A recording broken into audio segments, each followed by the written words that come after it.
lo copio de ahí.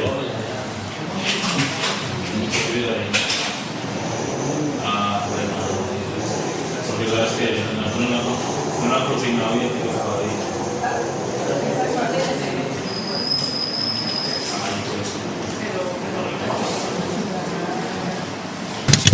Buenas noches de nuevo, muchachos.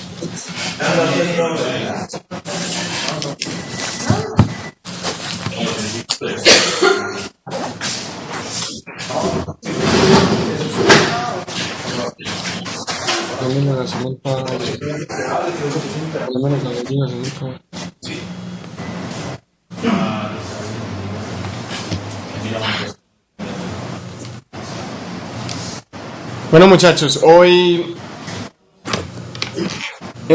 si alcanzaron a ver en la plataforma, yo les actualicé las 2 primeras clases. No les pude actualizar pues el curso completo por algunos percances que tuve, pero espero que este fin de semana ya esté todo. Al menos ya las 2 primeras clases están actualizadas. Hoy vamos a tocar el tema de scripting en Linux. Y adicional a eso, vamos a comenzar con el tema de programación orientada a objetos. Hoy, al finalizar esta sesión, esta tutoría, vamos a asignar el primer mini proyecto. No sé si lo vieron en la página, en la plataforma, y vamos a programar el primer quiz para la próxima tutoría. Bueno, no le entiende nada, profe. Les decía que hoy vamos a ver el tema de scripting y programación orientada a objetos, como ustedes lo vieron en la plataforma, ¿cierto? La idea es ver todo el tema de scripting y empezar con el tema de programación orientada a objetos lo que nos alcance, porque es un tema bastante extenso. Hoy también vamos a asignar el primer mini proyecto. Y adicional a eso vamos a programar el primer quiz para la próxima tutoría, o sea, para dentro de 8 días. Bueno, hago de pronto un recuento de lo que estábamos hablando la clase pasada. Recuerden que en la clase pasada hablábamos acerca del tema de arquitectura de computadores y vimos algo de sistemas operativos. Les mencionaba que era muy básico entender ese tema porque cuando estemos programando y hablemos de uso de memoria, uso de recursos, asignaciones, variables locales, variables globales, entre otras, eso que vimos en la clase pasada va a empezar a tener sentido y vamos a ver que la programación en C++ no es solo el software como tal, y no es solo tener en cuenta conocer la sintaxis del lenguaje de programación, sino que también hay que tener en cuenta el hardware y la arquitectura sobre la cual estamos programando. Si nosotros no tenemos en cuenta ese hardware y esa arquitectura, vamos a crear posiblemente aplicaciones o programas muy lentos, muy poco eficientes y de pronto hasta con una interfaz de usuario o con una cara final no muy amigable. Entonces tenemos que tener en cuenta que cuando estamos programando no estamos haciéndolo sobre una máquina que tiene recursos infinitos y una máquina que es inmutable. Recuerden que la máquina es física y tiene recursos finitos. Entonces tenemos que hacer un buen uso de ellos. Bueno, hoy vamos a comenzar entonces con el tema de scripting. Les pido por favor entonces, aquí les voy a mostrar algunos ejemplos básicos. Entonces les pido por favor que se encuentren con su computador encendido en el sistema operativo Linux y abren por favor una consola.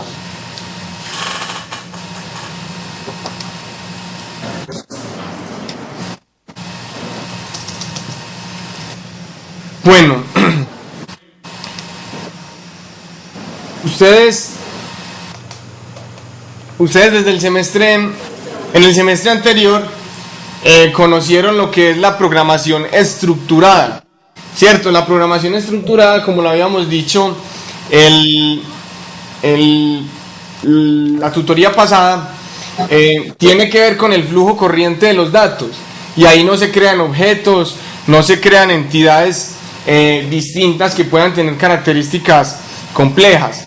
Simplemente en la programación estructurada llevamos un flujo en el cual tenemos entradas y salidas y hacemos que ese flujo se enlace de una manera coherente, pero no tenemos, como mencioné, elementos tales como objetos. Bueno, digamos que el scripting es una forma muy parecida de programación al lenguaje estructurado. Ustedes se pueden preguntar, pero si este curso tiene una orientación orientada a objetos, ¿por qué estamos viendo este tema estructurado? Lo estamos viendo porque es una herramienta básica de Linux que vamos a potenciar, ¿cierto? Los lenguajes tipo Bash siempre tienen una connotación estructurada. ¿Por qué tienen una connotación estructurada? Porque son lenguajes interpretados más no compilados. Enseguida les voy a explicar cuál es la diferencia. Entonces, el hecho de que no sea un lenguaje compilado hace un poco complejo que sea un lenguaje de alto nivel. Bueno, ¿qué es un script? Yo creo que ustedes han oído el término ya en algunas ocasiones, de pronto utilizado para código que se pueda ejecutar sobre Windows o sobre Linux, algún código que hace alguna acción específica, pero nunca han entrado como al detalle de qué es un script. Un script es simplemente un programa que se almacena en un archivo de texto plano, ¿cierto? Cuando ustedes crean un programa en C++ o en C, ustedes tienen que tener un programa, un software compilador que interprete ese lenguaje y lo convierta en lenguaje de máquina. Cuando estamos utilizando scripting, eso no sucede. Ustedes identifican o plasman el código como tal, y él no necesita ser compilado, no necesita un software adicional. Él corre con el sistema operativo utilizando algunas bases de él. Entonces, simplemente un script es un código en un archivo de texto plano. Bueno, son casi siempre interpretados. Entonces, aquí tenemos que entender muy bien cuál es la diferencia entre un lenguaje interpretado y cuál es la diferencia entre un lenguaje compilado. Recuerden que en la clase pasada yo les mostraba las fases de un programa, las fases de la construcción de un programa. Recuerden que era edición, compilación, ejecución, enlazado, en general. Cuando un programa es compilado, quiere decir que el lenguaje que se está utilizando para crear el programa, para generar la programación, es muy alto. O sea, es de muy alto nivel, o sea, muy sencillo hacia el usuario final, como lo puede ser C++ u otros programas, por ejemplo, como Java.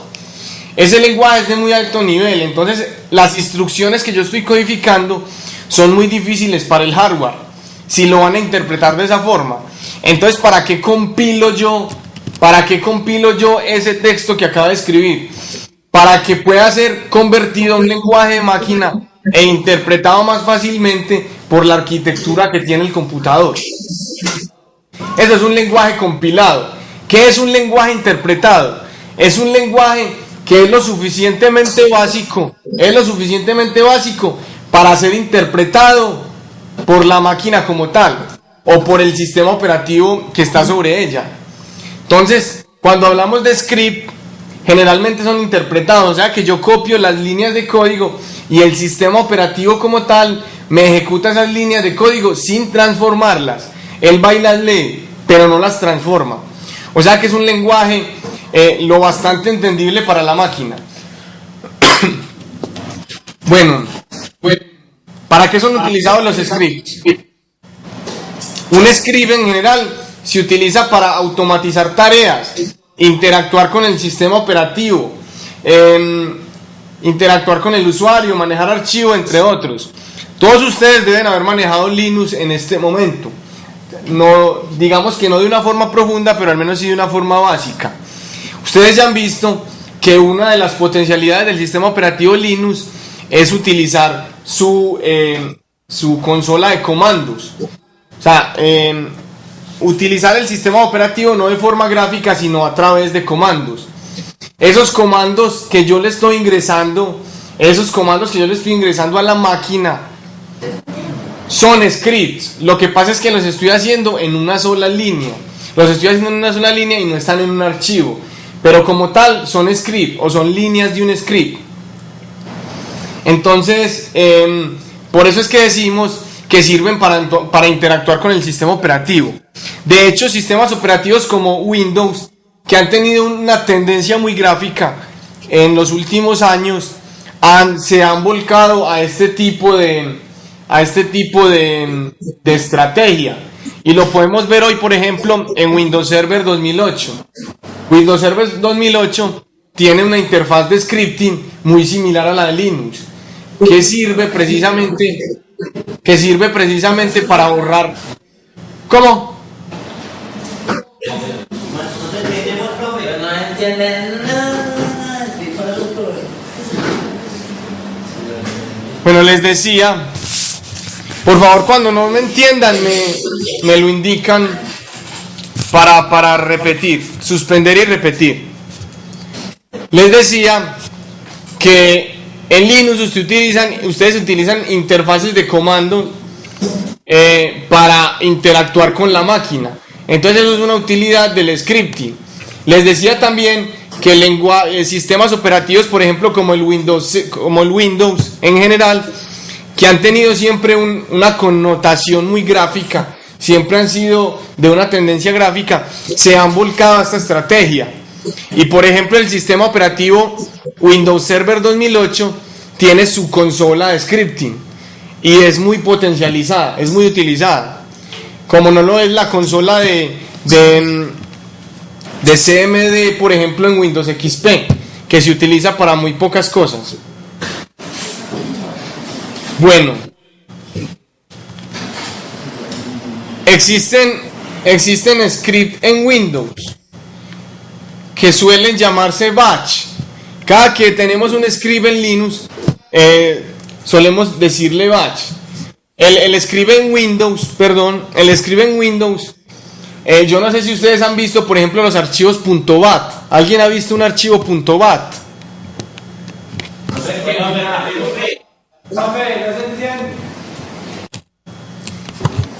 Vuelvo y les repito. En Windows solemos decirle batch al scripting. Ustedes... Profe, se está escuchando muy mal.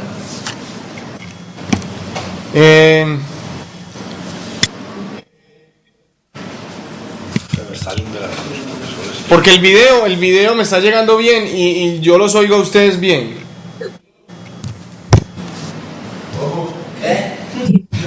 El video me llega bien y yo los oigo bien.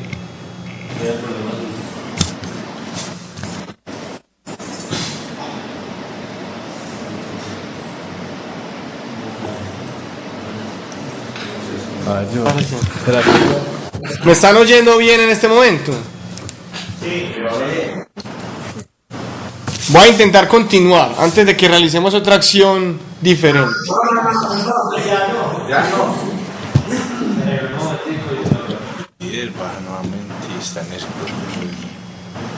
¿Ya me escuchan mejor?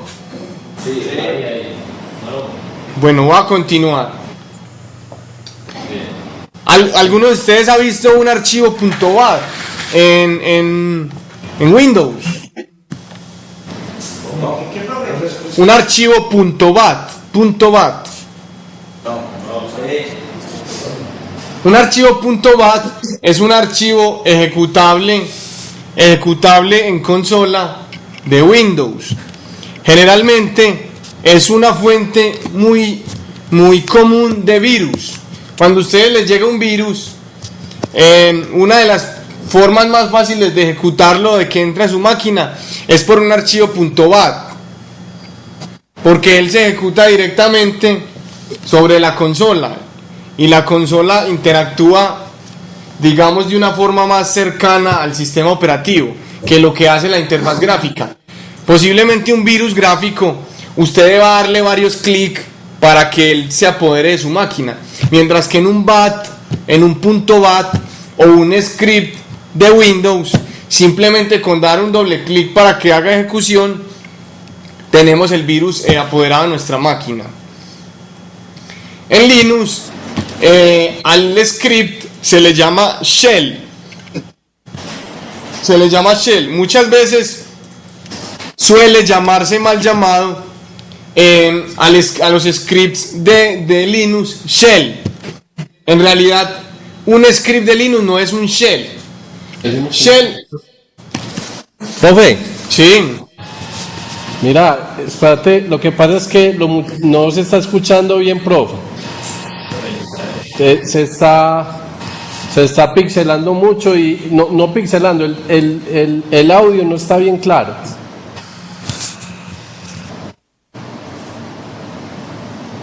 Lo que le dijimos ahorita a ellos, que si hay alguien que pueda controlar el volumen.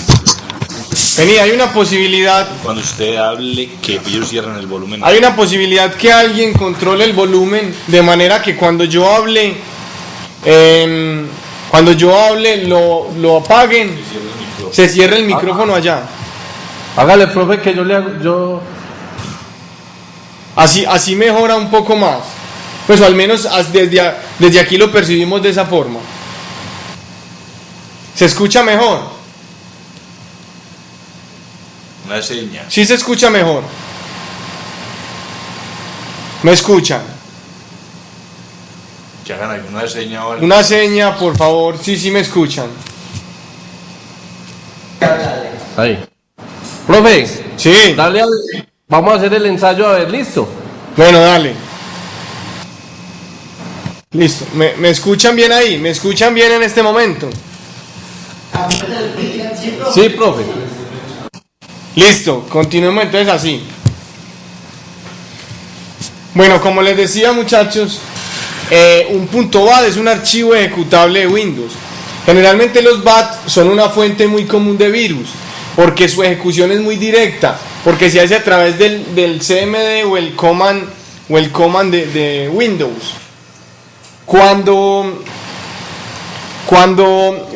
un virus entra gráficamente, posiblemente usted tenga que dar varios clics sobre la interfaz gráfica, entonces va a ser más difícil apoderarse de su máquina. Pero si el virus entra por un archivo .bat, toda la secuencia de ejecución la controla ese archivo y no se puede hacer absolutamente nada. Bueno, les decía que en Linux suele llamarse a los scripts suele llamarse shell. Para mí está mal llamado, porque en realidad lo que es un shell en Linux es la tecnología de interpretación o el interpretador como tal. El shell es el interpretador. ¿No me escuchan? Profe, se está escuchando muy mal. Espérenme en un momento, yo verifico aquí qué puedo hacer.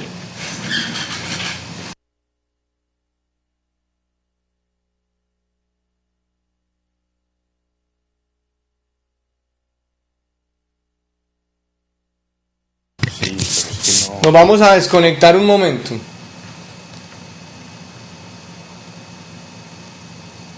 A 280 está bien, pues pero la velocidad recomendada.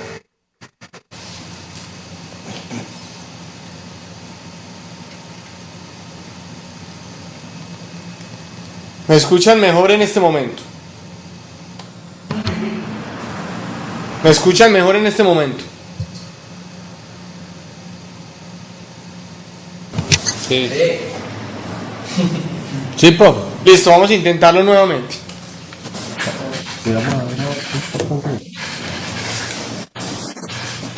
Bueno, les decía, por favor me interrumpen si se está oyendo muy pixelado, pues muy cortado. Les decía entonces que el shell en Linux es en realidad el interpretador, es el que interpreta el script que yo creo. La gente suele llamarle a los scripts que uno crea shell, suelen decir eso es una shell. Está mal dicho. Shell es el interpretador. El programa que yo creo para que sea interpretado se llama script. Listo, hay otros tipos de script. Hay otros tipos de script en el mundo de la programación que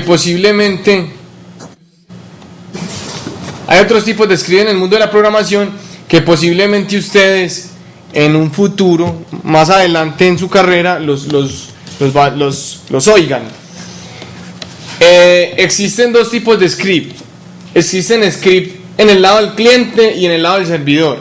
Estoy hablando de diseño web. Cuando usted está haciendo diseño web, le repito, existe script tanto desde el cliente como desde el servidor. Profe, Sí. volvió Sí. y dice... Profe, no se está escuchando bien, profe. Profe, van a revisar si de pronto abajo en la primera parte del edificio hay unos computadores prendidos. A ver si los desconectan, a ver si nos mejora más la capacidad acá, profe. Listo, yo espero entonces unos minutos.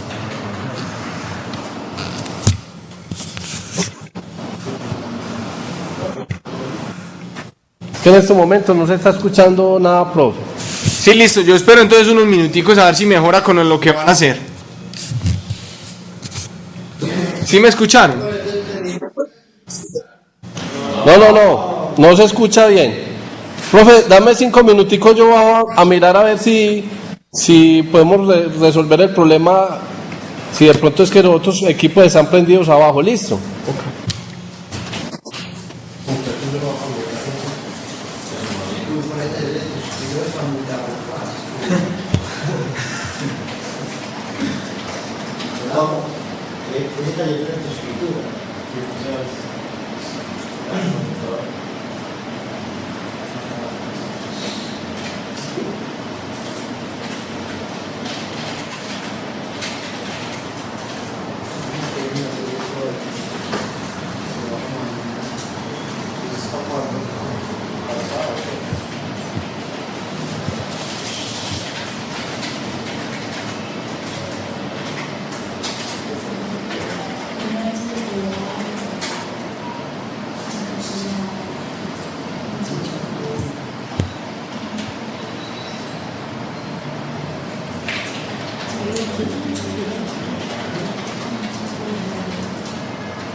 Profe, Sí. vamos a mirar, vamos a intentar de nuevo, profe, a ver si mejora la cuestión ya. Listo, correcto.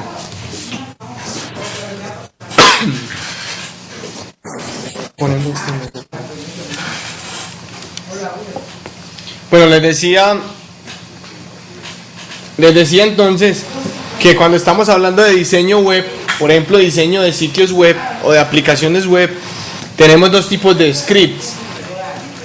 Son scripts que se ejecutan en el lado del cliente y scripts que se ejecutan en el lado del servidor. Clientes muy característicos, scripts muy característicos del cliente son, por ejemplo, los JavaScript. Yo no sé si ustedes alguna vez en un navegador han intentado ejecutar algo y les dice que hay problema con un JavaScript o les saca un error con algún JavaScript. Un JavaScript es un código que se ejecuta cuando usted está en su navegador. O sea, usted está en una aplicación y usted cree que la ejecución se está haciendo allá en el servidor donde está la página, y no. Hay ciertos elementos que se realizan en su navegador. Cuando usted descarga el código del script. Existen también otros que están del lado del servidor, que son, por ejemplo, basados en tecnología JSP, ASP o PHP. Son scripts que también se pueden utilizar allá. Una utilidad muy importante de los scripts en el servidor son los procesos masivos.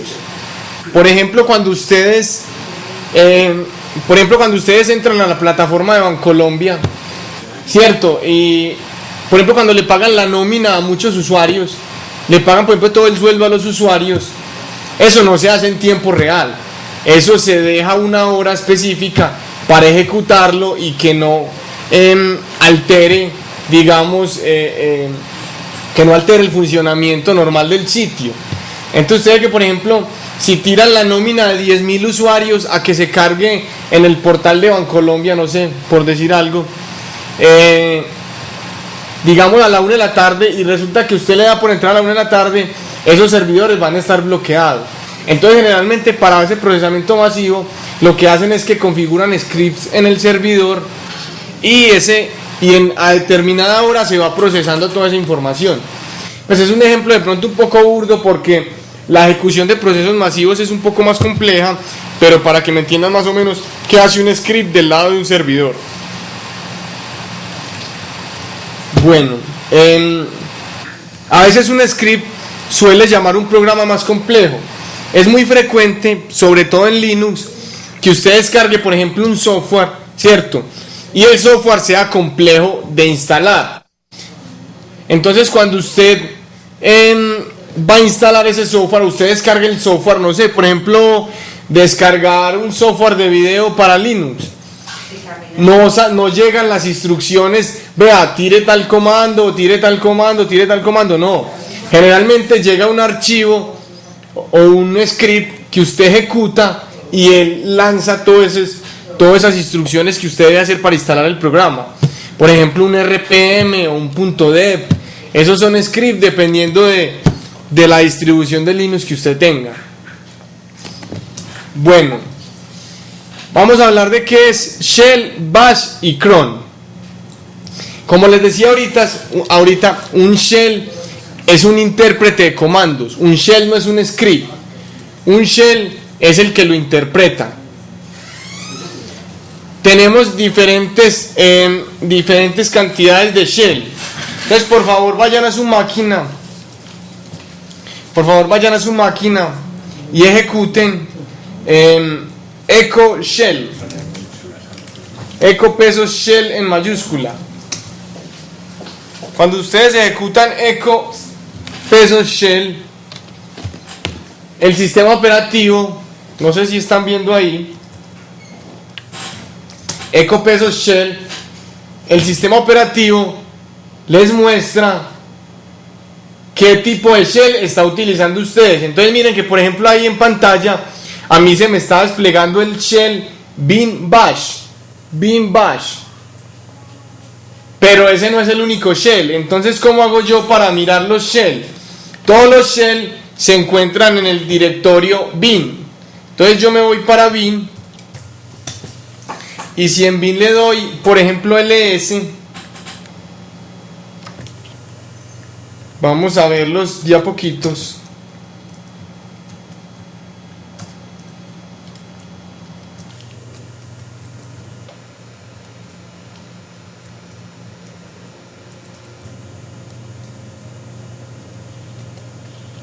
ls pipemore.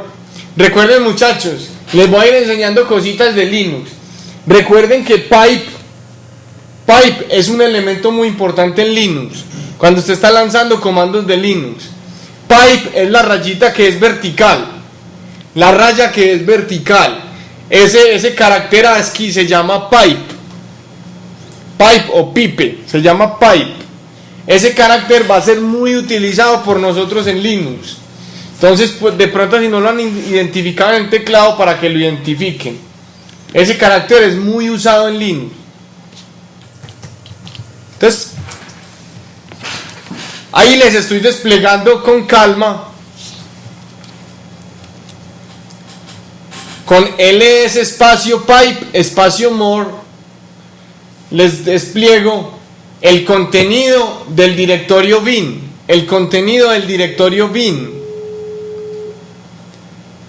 Entonces lo vamos a ver de a poquitos. Entonces miren que en el directorio bin yo me puedo encontrar con muchos shell. Por ejemplo, el dash. Son demasiados, entonces estoy poniendo algunos ejemplos. Por ejemplo, el dash. Está el...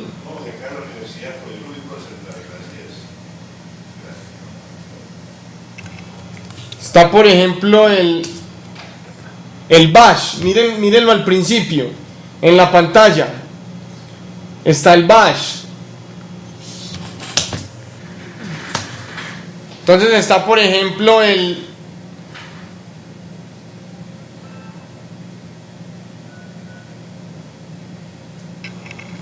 KDB mode. Otros así bien conocidos. Por ejemplo el SH. El segundo shell más conocido después de bash es el SH. Enseguida les voy a contar un poquito de la historia de esos dos shells. Bueno, en general, ahí tenemos todos los shells en el directorio /bin.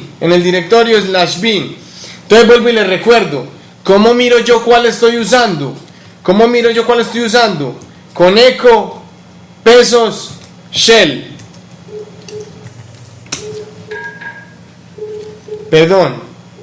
Echo pesos shell. Entonces miren que me aparece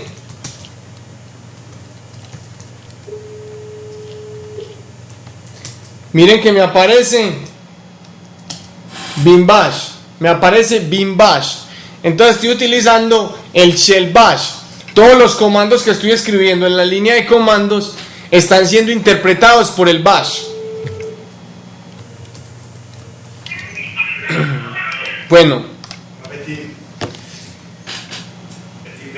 ¿qué es el bash y el SH? Lo que les he venido mencionando. Entonces, resulta que cuando en la historia aparecieron los lenguajes interpretados, sobre todo para las distribuciones de Linux, se empezaron a crear diferentes intérpretes. El primer intérprete, digamos, famoso o de mucha utilidad que salió fue el Bourne Shell. Ahí está en las diapositivas. El Bourne Shell es el que se llama SH. El Bourne Shell es el SH. Más adelante, como una evolución del SH, surgió el que se llama bash, o el que vamos a utilizar. Ese bash significa Born Again Shell, algo así como en español otro Bourne Shell. Generalmente en Linux ustedes se van a dar cuenta que los acrónimos son muy sarcásticos. O sea, generalmente en Linux los acrónimos tienen algo hasta de jocoso, de sarcástico. Entonces este, por ejemplo, es otro Bourne Shell, o otro Shell de Bourne. Y el original se llamaba el Shell de Bourne. Bueno, como les dije ahorita, entonces, con Echo Shell se puede verificar cuál es el shell que está configurado. Y en la ruta /bin se encuentran los shells que tenemos disponibles.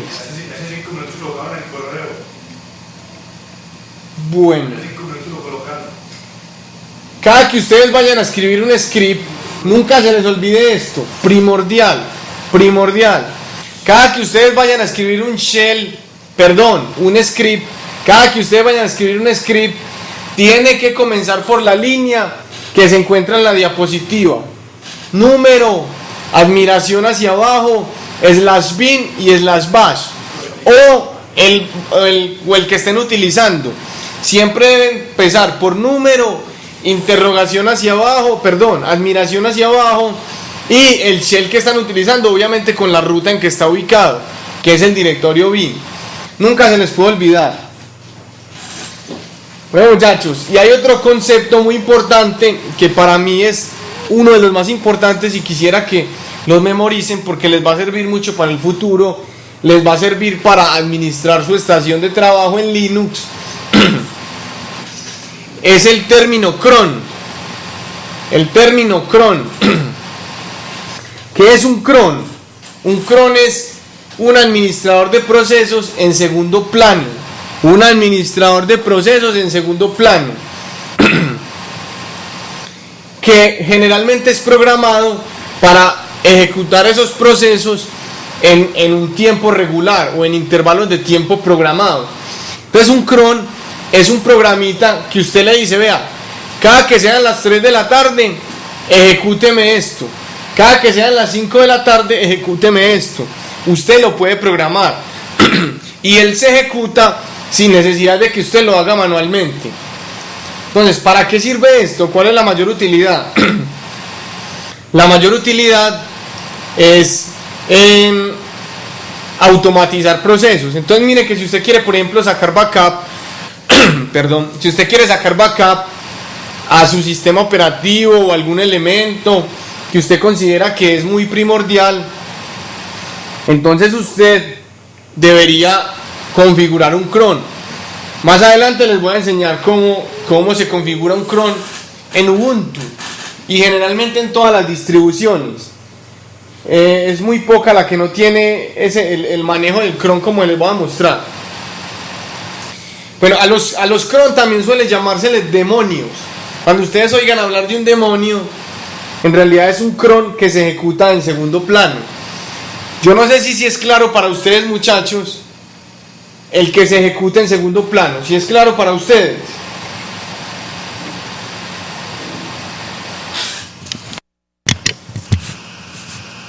Hágame señas porque no los puedo oír, muchachos. Si es claro para ustedes que se ejecuta en segundo plano. O reforzamos qué es que se ejecute en segundo plano. Lo reforzamos.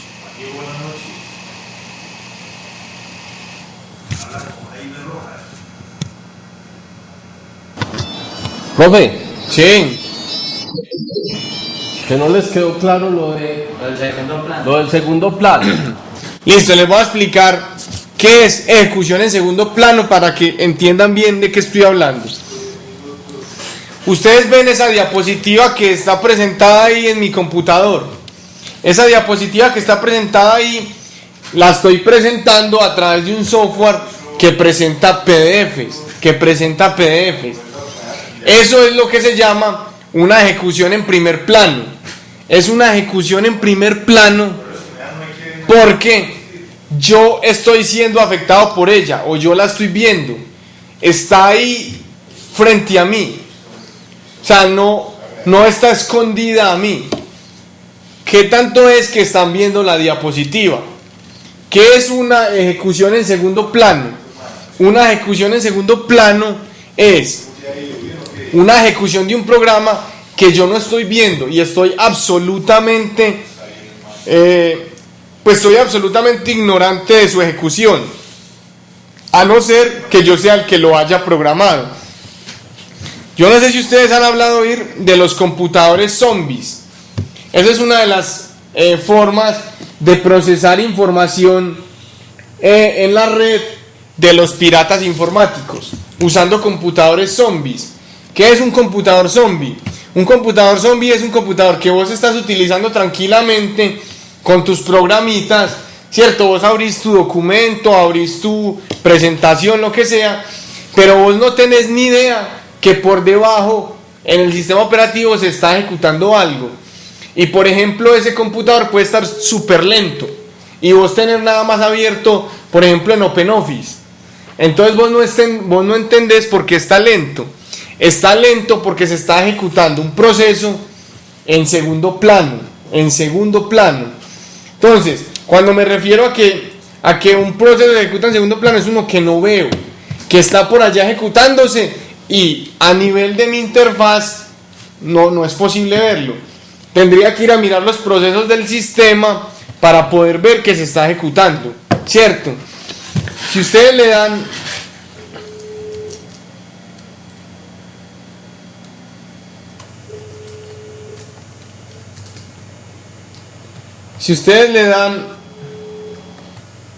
PS-UX,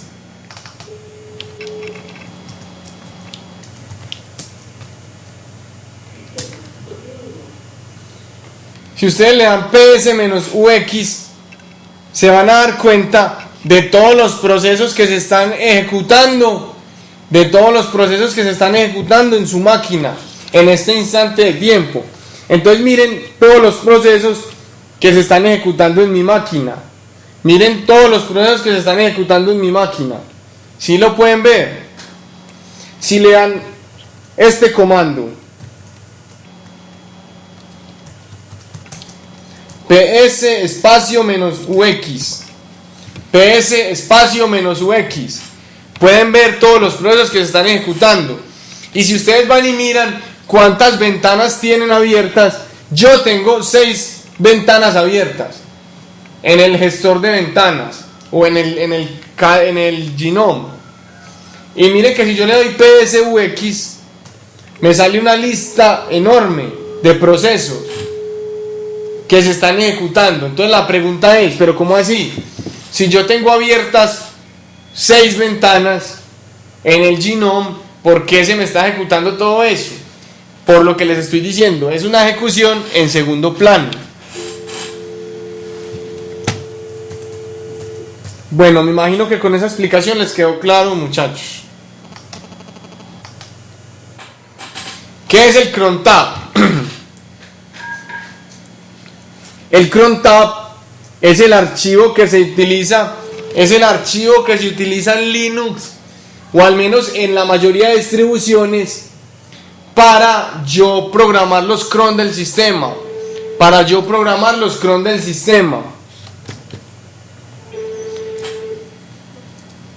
Es un fichero que uno puede ir a buscar y modificar.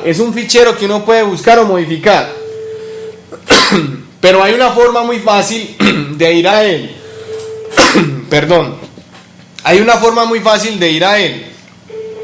La forma como se va al fichero de cron tab es, vayan por favor a una consola.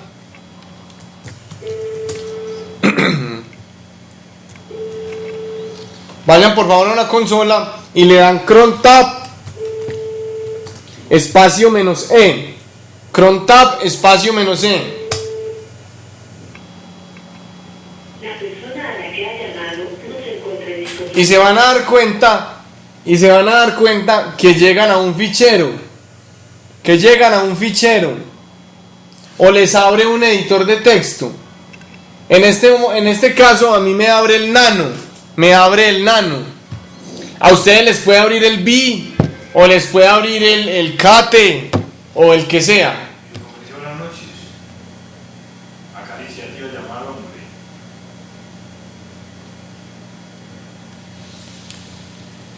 ¿Me están oyendo bien?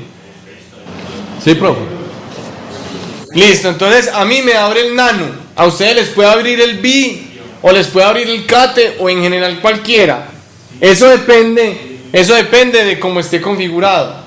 Entonces en este caso, como les digo, a mí me abre el nano.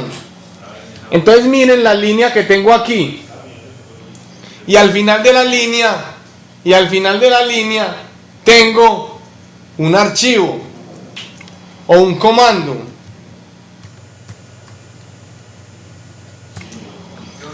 Entonces ya les voy a explicar qué significa esa línea que está ahí. Entonces miren, muchachos, la gráfica que tienen en pantalla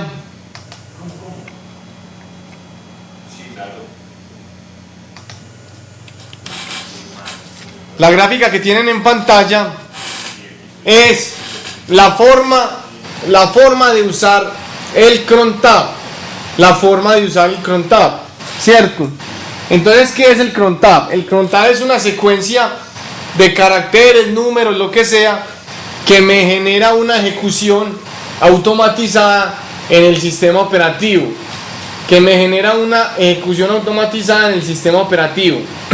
correcto. Entonces miren, por ejemplo, la línea azul indica el minuto en que yo quiero que se ejecute.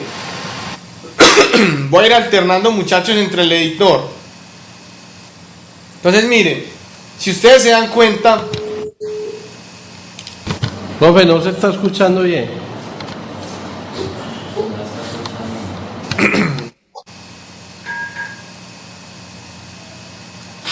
¿se escucha mejor ya? Ya se escucha mejor.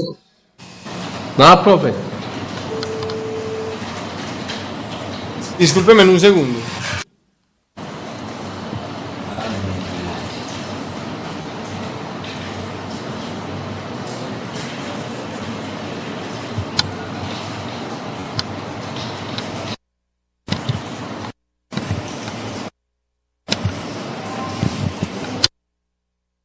Cuénteme, ¿se escucha mejor en este momento? ¿Se escucha mejor? Pues todavía no, profe. Espérame en un segundo, por favor. Vamos a ver.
¿Se escucha mejor ahí en este momento?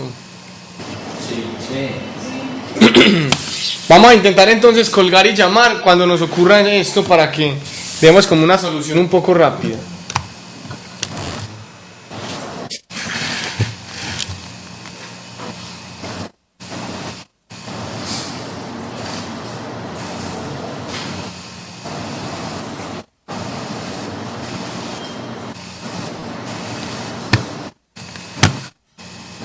¿Para qué vamos a abrir el micrófono aquí?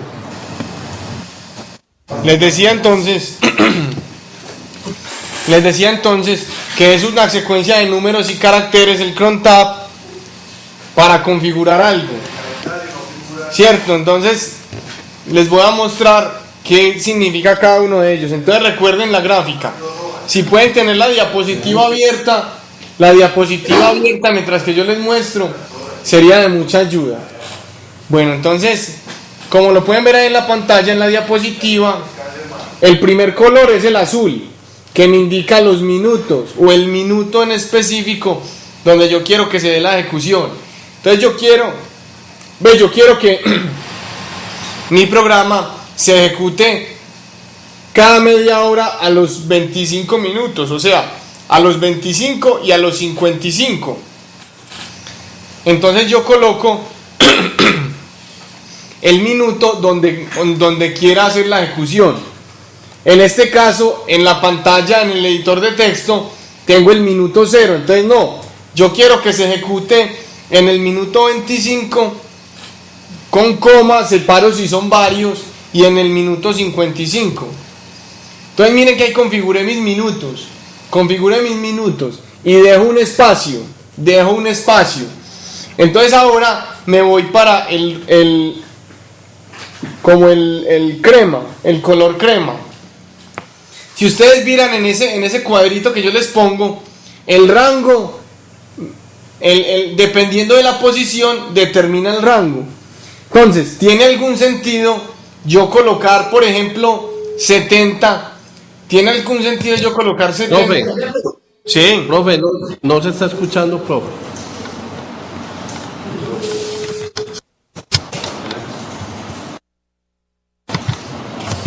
Ahí se escucha mejor.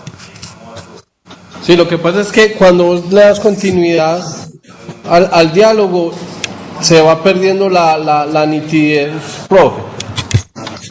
No, listo, entonces está bien así, me pueden suspender cada que se pierda la nitidez.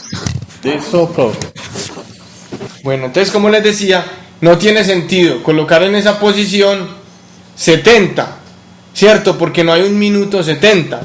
Los minutos van entre 0 y 59. Entonces si yo coloco en esa posición el valor de 70, me va a sacar obviamente el error, el crontab un error, y posiblemente no me haga la ejecución en el momento en que yo quiera. Por ejemplo, en el crema tenemos que el rango es de 0 a 23. ¿Por qué? Porque son los días, perdón, las horas, son las horas, y el día tiene 24 horas, o sea, de 0 a 23. No tiene sentido colocar en esa posición, por ejemplo, un 50, porque no voy a tener en un día la hora 50. Si miramos en el archivo, entonces, en la primera posición coloqué 25,55. Cuando me refiero a posiciones, las posiciones son separadas por espacios en el crontab. Para el crontab, una posición es lo que está entre un espacio y el otro. Entre un espacio y el otro. Entonces, 25 y 55 están entre un espacio y otro, están en el comienzo de un espacio. Entonces son la posición de los minutos. Quiero que se ejecute entre el minuto 25 y 55. Si yo quiero que también que se ejecute en el minuto 57. Entonces le agrego ese minuto. Bueno, en la siguiente posición, entonces, como les mostré, es la hora. Entonces yo quiero que eso se ejecute, a las 3. No, profe, espere. No se oye. Dale, profe. Si yo quiero que se ejecute, por ejemplo, a las 4 horas, o sea, a las 4 de la mañana y a la 1 de la tarde, por ejemplo, entonces yo colocaría que se ejecute a las 4 horas y con una coma separo la siguiente hora, que son las que, si es las 2 de la tarde, serían las 14. Aquí se utiliza la hora militar. Entonces miren, tengo ya dos posiciones del crontab. Tengo los minutos, o sea, mi programa se va a ejecutar cada 25 minutos, cada 55 minutos, o más bien en el minuto 25, en el minuto 55 y en el minuto 57. Dejo un espacio y pongo las horas. Se va a ejecutar en la hora 4 y en la hora 14. Dejo un espacio nuevamente. Entonces alguien se puede estar preguntando, profe, ¿y quién me dice cuál es el minuto 25? ¿Cuál es el minuto 55? Me lo dice la hora del sistema. Si yo tengo mi hora del sistema mala, el crontab va a obedecer la hora de mi sistema. Entonces por eso la hora tiene que ser muy correcta. Bueno, en la siguiente posición según la gráfica tenemos el día del mes. Recuerden que los meses van entre 1 y 31. Entonces no tiene sentido, por ejemplo, colocar 50 en esa posición. No tiene sentido colocar 50 en esa posición porque precisamente el mes no tiene 50 días, solo tiene 31. Bueno, hay otro truco que uno puede hacer para evitar mucho desgaste en el crontab. Entonces yo no sé si alguno se ha preguntado qué pasa, por ejemplo. Profe, espérate Sí. un momentico que no se está escuchando bien.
Sistema correo. Morir eso, ver, a ver. Bueno, continuemos.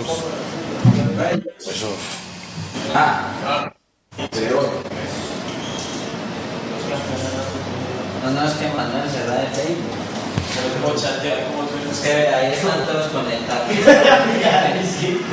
que están todos conectados. Así. Bueno, muchachos, continuemos entonces. Como les iba diciendo, hay un truco.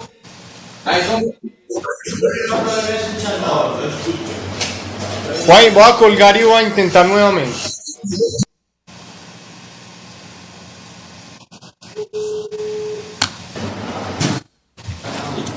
¿Me escuchan ahí? ¿Me escuchan mejor? Bueno, vamos a intentar de nuevo. Como les digo, hay un truco para usted no colocar tantos números. Pero ya está la imagen, se jodió.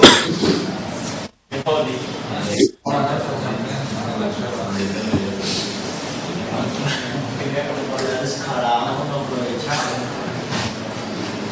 Ay, Dios.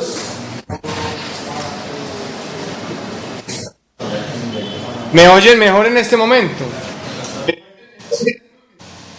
¿Cómo, profe? ¿Lo escuchan? Que si me oyen mejor ya en este momento.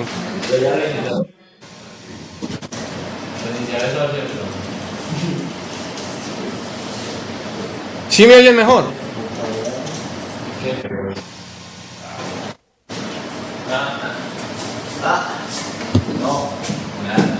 No hablas. ¿Me oyen mejor, muchachos?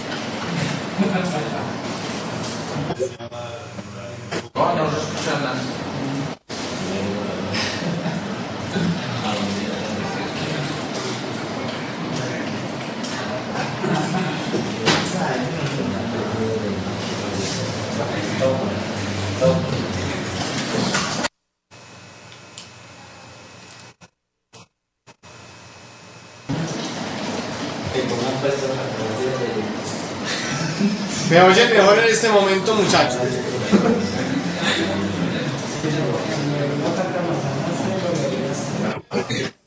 ¿Me oyen mejor?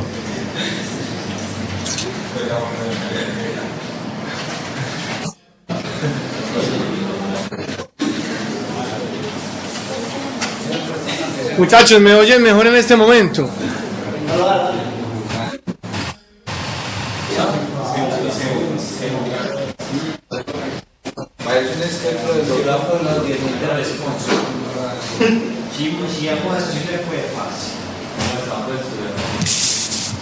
Muchachos, ¿me oyen mejor?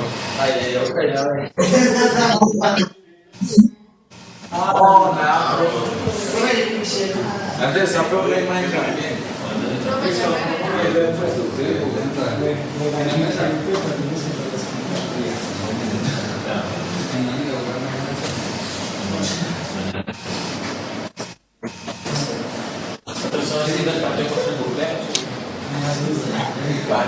¿Me oyen mejor en este momento?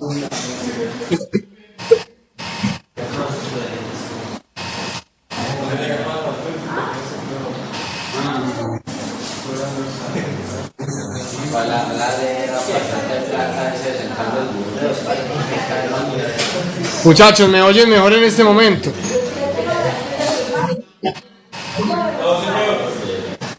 Profe, no se ve nada ni se entiende nada.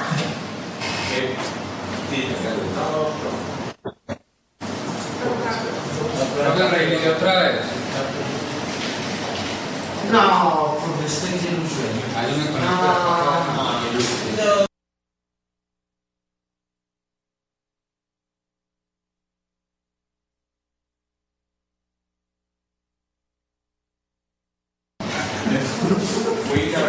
Dale, profe, a ver si- ¿Me oyen mejor ahí?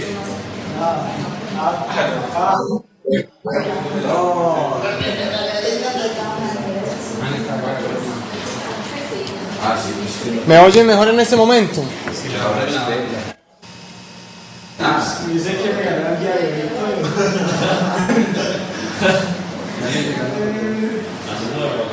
Sí. ¿Me oyen mejor en este momento?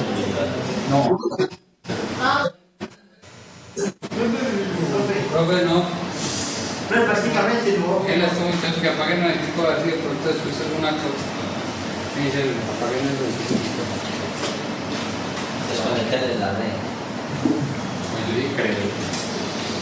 O yo es que la necesidad de verdad.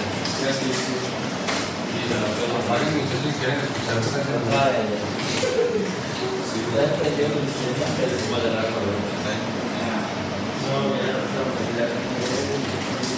Ahí alguien allá abajo en la oficina.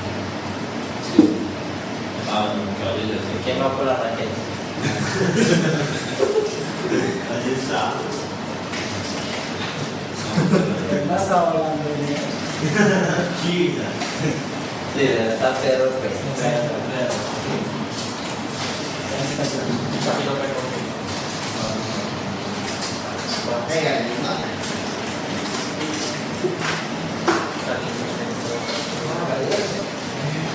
Aquí puntito. Qué malo.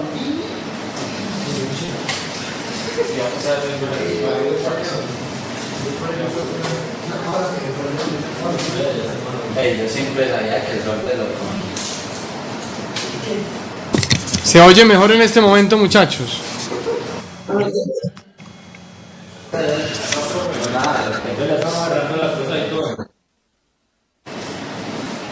Es que en la computadora pero cargamos.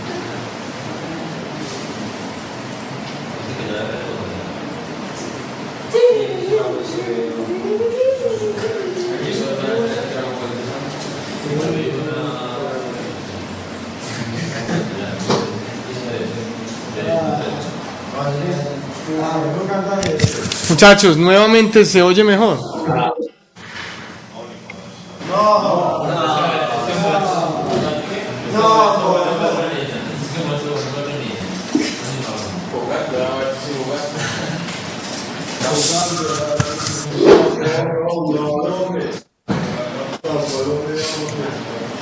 Le dije, ay Dios.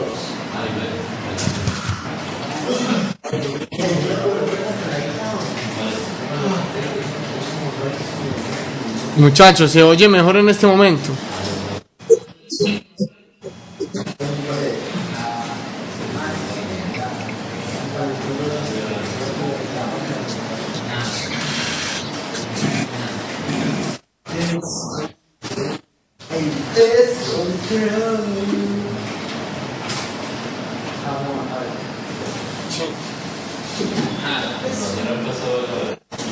Para que no te digan este dinero.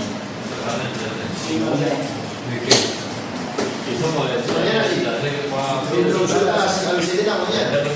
Madruguen, huevón, yo no madrugan. Muchachos, ¿me oyen al menos un poco? No se entiende nada. Pide el correo. ¿Qué? No se escucha bien. Estamos llamando a el que administra la red a ver si de pronto nos puede solucionar algo. Ok, De pronto desde el computador se puede conectar a ver si de pronto podemos hacer algo. ok, gracias. Yo entré mañana a las 6. Si que va el correo, lo que van a mandar esta chucha. Sí, salvación de la semana de Ah, se va a ir un día. ¿Quién? No, ya si no video. Que mañana hay clase. Lo dije que quiero pase, casi me no la están Ah, sí, más evento cómico, ¿verdad? Sí. Claro, la invitación de la colaboración. Ah, sí, me lo llevaron. ¿Cómo así?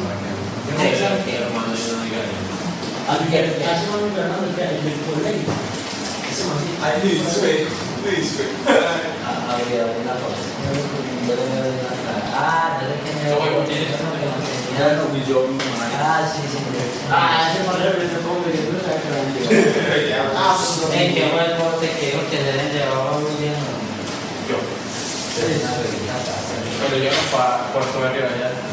Pero ahorita yo lo vi allá.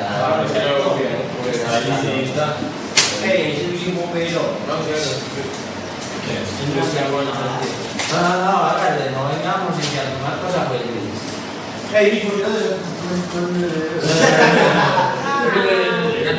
Lo siento todo, pero. ¿Quién? Usted. Sí.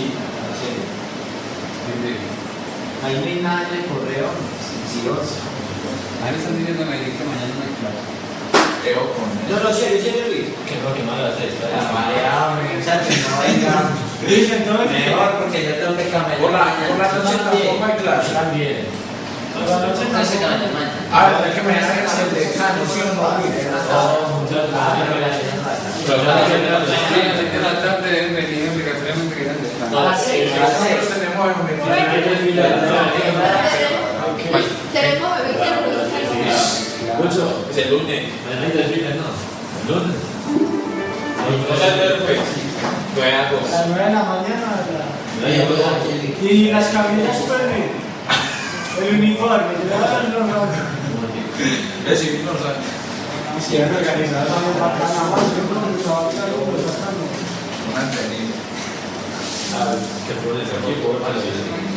Claro, y ahí no volvió paso. Eso es lo que mandó ese correo a la tarde. Vaina de usted. Parte filoso. Sí, es como la de la Autografía cualquiera. Es autografía. Una chica autografía. No, no se hace para. Yo creo que no hay. Pues si oye, te queda por 8 días antes, siempre me preparo y me digo, después de acá. Mañana no hay, ¿Quién es el de los juegos que está?